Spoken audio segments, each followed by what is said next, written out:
The battlefield went silent the moment the human ship entered orbit. Not because it was the largest vessel anyone had ever seen. Because every alien commander recognized the warning stamped across its black steel hull. Deathworld origin confirmed. For one terrifying second, thousands of coalition soldiers forgot how to breathe. Dust rolled across the desert war zone beneath towering carriers suspended in the clouds. Rows of armored troops stood frozen between smoking trenches and burning wreckage. Sensors crackled. Warning sirens screamed across every tactical channel. And right in the center of the battlefield, a lone woman knelt in the sand. Silver-haired, pale-skinned, royal blood. The captured alien princess stared downward while human soldiers surrounded her in silence. Around her lay broken helmets, discarded rifles, and the shattered remains of the first invasion force sent to conquer Earth. Nobody understood how it happened. 3 hours earlier, the Coalition had launched what they believed would be another routine planetary occupation. They had conquered hundreds of civilizations before this one. Soft worlds. Fragile species. Easy victories. Earth was supposed to fall within 72 hours. Instead, entire battalions vanished inside radioactive dust storms. Human Marines kept fighting after suffering injuries that should have killed them instantly. One human pilot rammed his burning fighter directly into a Coalition destroyer rather than retreat. The footage spread across every battlefield feed like a plague. And the worst part? The humans were only getting started. A nervous Coalition officer stepped toward the princess, his voice shaking beneath his helmet. "You knew this would happen, didn't you?" The princess slowly lifted her eyes toward the sky. Above them, dozens of human dropships pierced through the clouds like descending meteors. Her expression changed. Not fear.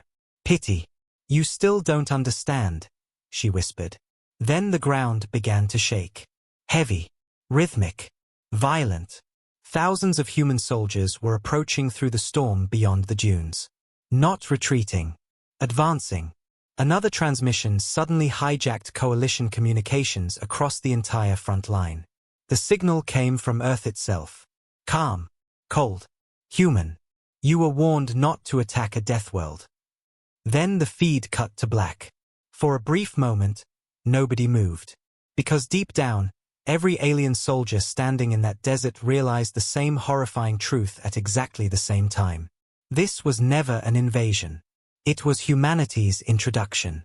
And somewhere beyond the storm, the real monsters were finally arriving. Earth was never supposed to survive first contact.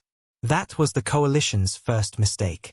Their second was assuming humans were just another intelligent species waiting to surrender. By the time the invasion fleets reached the Sol system, the galaxy had already classified Earth as a planetary anomaly. A violent world orbiting an unstable star.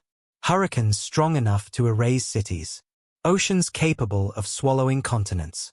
Predators that hunted in darkness. Microscopic diseases that killed by the millions. Most advanced civilizations evolved on calm worlds. Safe worlds. Earth was different. Earth tried to kill everything born on it. And somehow, humans survived anyway. That alone unsettled the Coalition Senate. Ancient galactic records described planets like Earth with a single forbidden classification. Deathworlds. Places where intelligent life almost never evolved because survival itself was constant warfare. But humanity didn't just survive their world. They mastered it. The first Coalition explorers sent to observe Earth returned disturbed. Human children performed dangerous activities for entertainment. Their oceans were filled with creatures powerful enough to destroy military submarines. Their history was one endless timeline of war, rebellion, disaster, recovery, and technological advancement. One report contained a sentence later erased from public archives. If humans ever unify under a common enemy, the galaxy may face a species optimized for conflict. The Senate ignored the warning. Because arrogance had protected the Coalition for centuries. They ruled over hundreds of star systems with overwhelming force. Most civilizations surrendered the moment orbital cannons appeared above their skies. Fear always worked. Until Earth. The invasion began at the edge of human territory. Mars Colony 7 was the first to fall. Millions watched live broadcasts as coalition warships descended through crimson skies, vaporizing defense stations in seconds. Civilian transports exploded while trying to escape orbit. Entire districts disappeared beneath orbital fire. Then Europa Station went silent. No distress call. No surrender signal. Just darkness. Back on Earth, panic spread fast. Financial systems crashed overnight. Governments declared planetary emergencies. Families crowded shelters while military fleets scrambled toward the outer colonies. And still, nobody truly understood what humanity was facing. Until the coalition transmission arrived. Every screen on Earth activated at once. Phones, televisions, billboards, cockpit displays. A towering alien commander appeared against the backdrop of a massive warship. His voice echoed across the planet. Surrender your military forces and accept integration into the coalition. A pause. Resistance will result in extinction. Then the transmission ended. For 12 seconds, the entire world stood still. Then something happened the galaxy never predicted. Humanity united. Old rival nations stopped threatening each other overnight. Military alliances formed within hours. Countries that had spent decades in conflict suddenly shared weapons, intelligence, and command structures. Even rival superpowers opened their classified defense networks to one another. The coalition had expected division. Instead, they triggered survival instinct on a planetary scale. And buried deep beneath Antarctic ice, sealed vault doors began opening for the first time in over a century. Inside those frozen bunkers sat humanity's darkest military projects. Weapons too destructive to deploy. Combat doctrines banned after Earth's last global wars. Biological enhancement research. Experimental fleet designs. Emergency extinction protocols. All locked away under one classified designation. Deathworlder Initiative. But while Earth prepared for war, the coalition kept advancing. Human colonies burned across the outer systems. Survivors arriving from occupied worlds brought stories that spread like wildfire. Entire cities enslaved. Resistance fighters executed publicly. Children taken for labor transport. And every new atrocity hardened humanity further. Then came the footage that changed everything. A civilian cargo pilot from Titan Station managed to escape an attack carrying recovered battlefield recordings from Mars. The video leaked online within minutes. Viewers expected chaos. Instead, they saw human defenders still fighting despite catastrophic losses. Marines holding collapsed corridors against impossible odds. Medics dragging wounded civilians through gunfire while orbital strikes shook the ground around them. And one final clip. A badly injured human soldier standing alone beside a destroyed evacuation shuttle. Coalition troops surrounded him from every direction. The alien commander offered surrender. The soldier laughed. Actually laughed. Then detonated the entire fuel depot manually. The footage ended in white fire. Across Earth, something shifted after that. Fear slowly transformed into rage. Recruitment centers overflowed. Factories converted into weapons plants overnight. Retired veterans re-enlisted by the millions. Even civilians began preparing for resistance. Because humanity finally understood the truth. This wasn't diplomacy. It wasn't conquest. It was extermination. And humans had spent thousands of years evolving one terrifying advantage over every species in the galaxy. When cornered, humans became dangerous beyond reason. But far beyond coalition lines, aboard a heavily guarded prison ship drifting near Saturn, the captured alien princess stared silently at Earth through reinforced glass. She had warned the Senate not to invade. Nobody listened. Because unlike the others, she had studied human history. She knew what happened when humans lost enough. And as Earth's war fleets began rising from hidden bases beneath the oceans and polar ice, the princess whispered words that would soon haunt the entire galaxy. You still believe humans fear war. Her eyes narrowed toward the growing armada gathering around Earth. But war is the environment that created them. The coalition thought humanity's greatest weapon was violence. They were wrong. Violence was only the symptom. What truly terrified the galaxy was what humans were willing to endure. 3 weeks after the invasion began, Coalition analysts started noticing impossible battlefield reports. Human soldiers continuing combat after injuries that should have shut down vital organs. Pilots flying damaged fighters with failing life support just to finish missions. Civilians volunteering for rescue operations in radiation zones no sane species would enter. At first, Coalition Command dismissed it as propaganda. Then they captured survivors. Interrogation footage spread through high-level military channels like a virus. One wounded human Marine sat restrained beneath harsh white lights, blood running down half his face while alien officers demanded fleet coordinates. The Marine smiled. Not confidently, not arrogantly, just tired. "You still don't get it," he muttered. The lead interrogator leaned closer. "Get what?"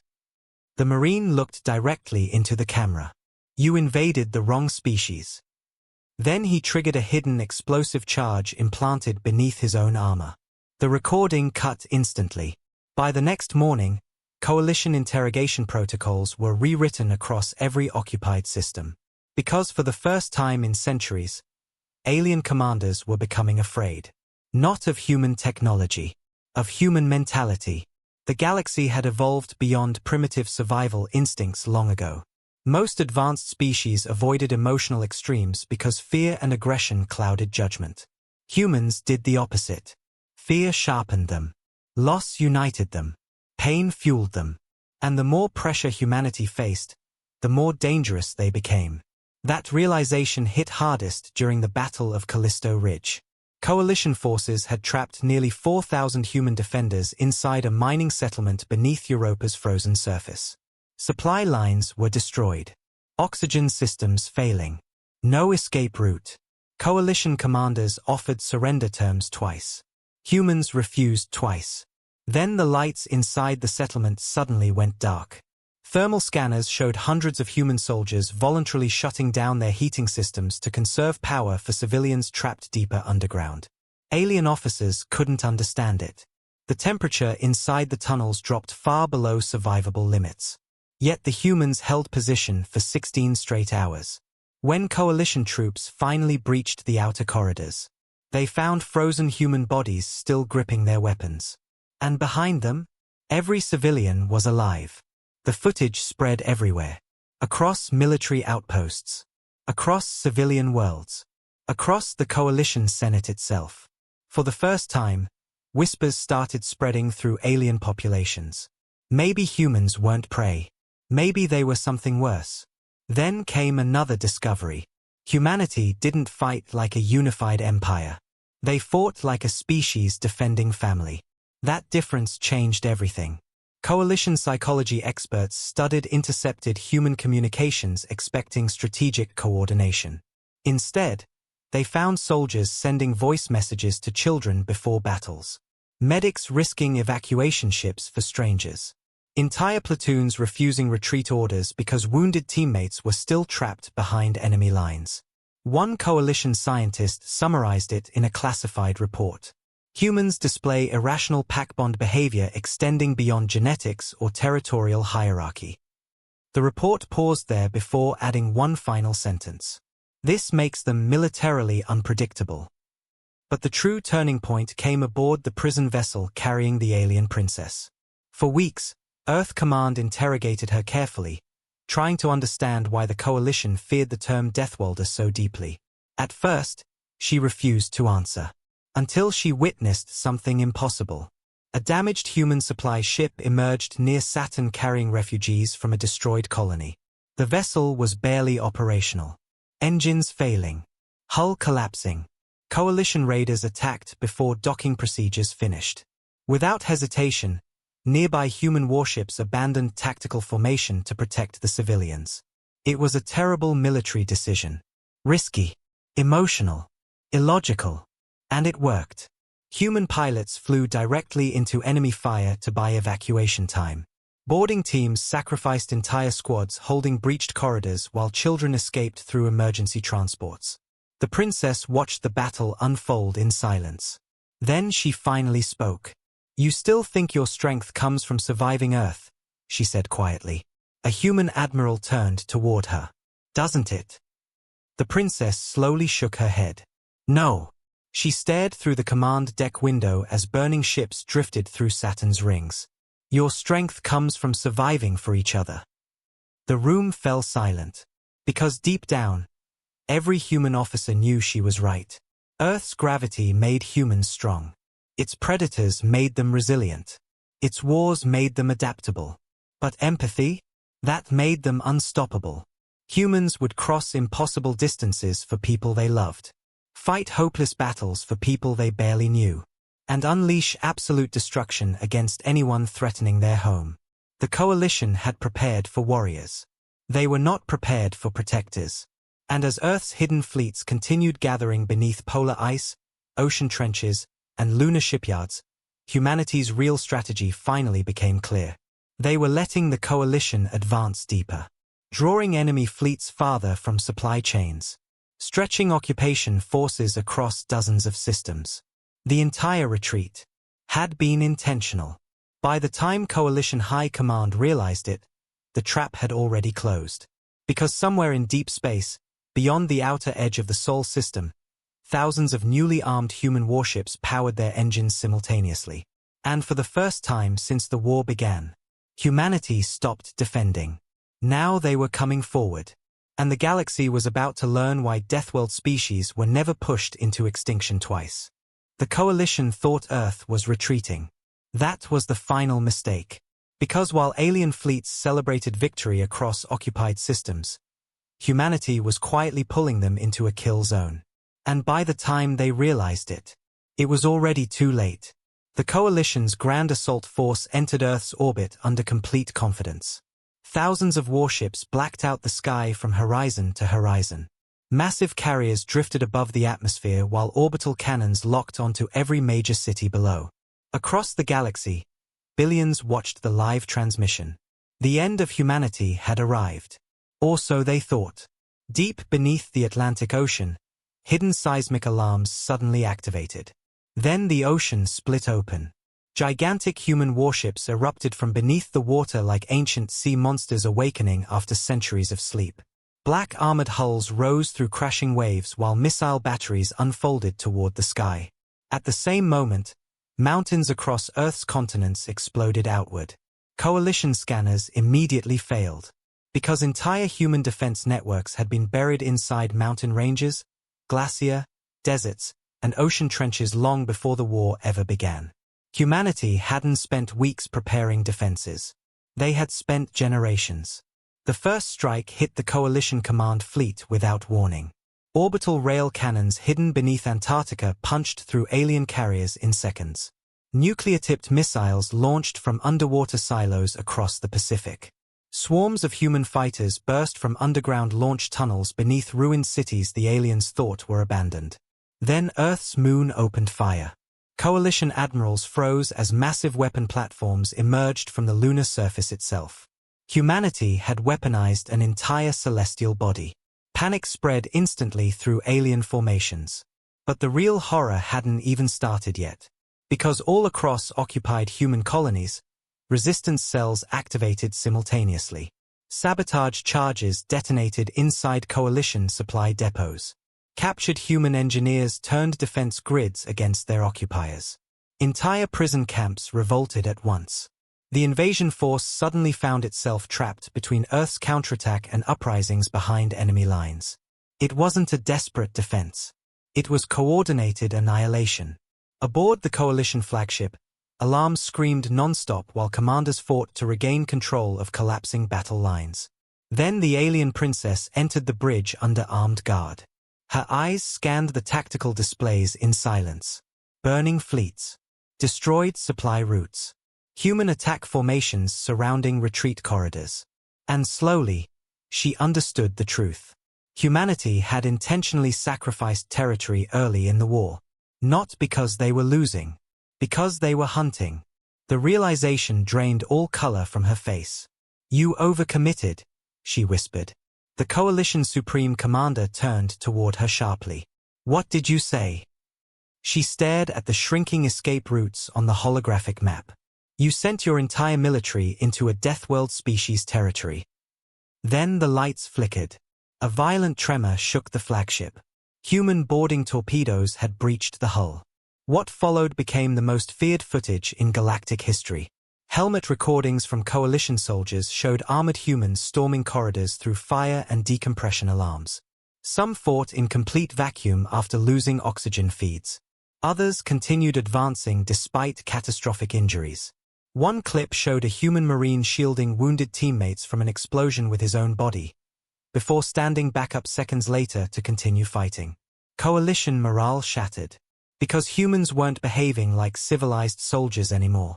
They looked like survivors refusing extinction. Then came the transmission that broke the invasion entirely. Every battlefield frequency across the solar system suddenly synchronized to a single signal. A deep human voice echoed through every cockpit and command deck. "You came to our world believing survival made us weak. Pause. But survival is what made us dangerous." Then Earth's largest warship entered the battle. At first, Coalition sensors thought it was a small moon. The vessel emerged slowly from behind Earth's shadow, its massive armored frame stretching across kilometers of space.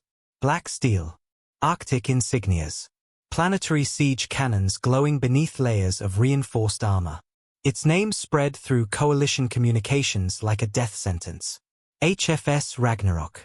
The ship had been built beneath polar ice for nearly 80 years in complete secrecy. And now every weapon on board targeted the Coalition command fleet simultaneously.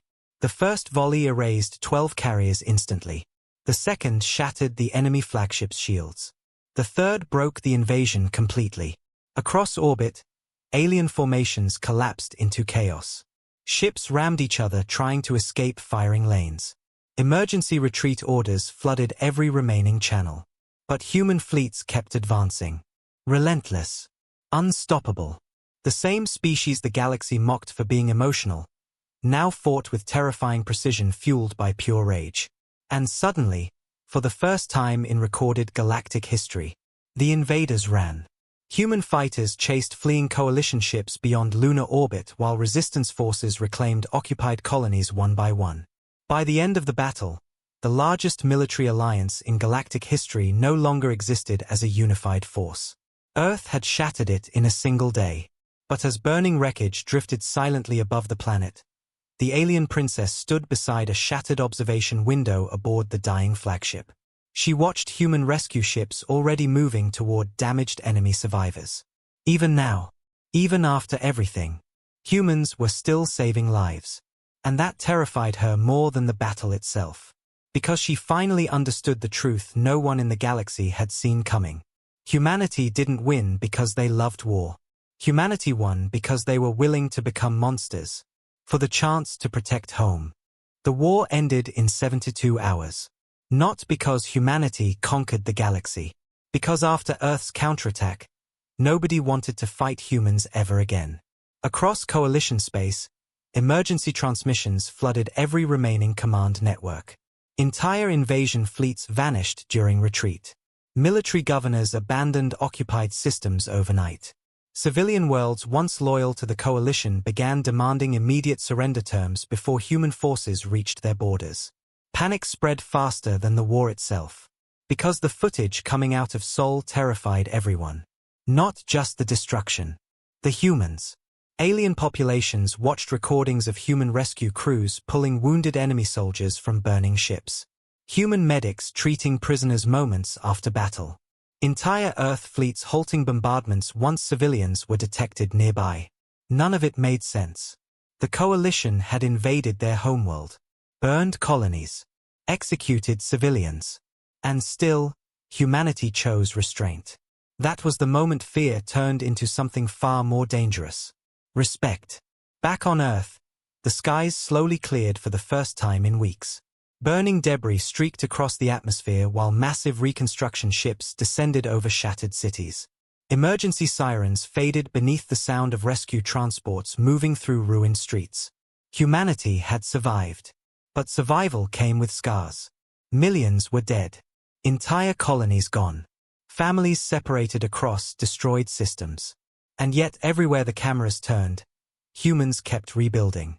Volunteers cleared rubble beside exhausted soldiers. Former enemies worked together inside refugee shelters. Children handed food packs to survivors while fleets still hunted down the last invading warships beyond the outer planets. The galaxy expected celebration after victory. Instead, Earth mourned. That confused alien observers more than the battle itself. A species capable of becoming monsters during war, choosing compassion after winning? The Coalition Senate collapsed within days trying to explain it. Some demanded retaliation. Others begged for peace negotiations before humanity retaliated further. But the strongest voices belonged to worlds that had actually witnessed humans up close during the invasion. Because they knew something the Senate did not. Humans did not enjoy what they became during war. They simply accepted it when necessary. And that realization spread fear through every surviving military command in the galaxy. Months later, the alien princess stood beneath the restored skies of Earth for the first time since her capture. The city around her still carried scars from orbital bombardment. Burn marks covered towering buildings. Reconstruction drones drifted through the air repairing shattered infrastructure. Yet people walked the streets again.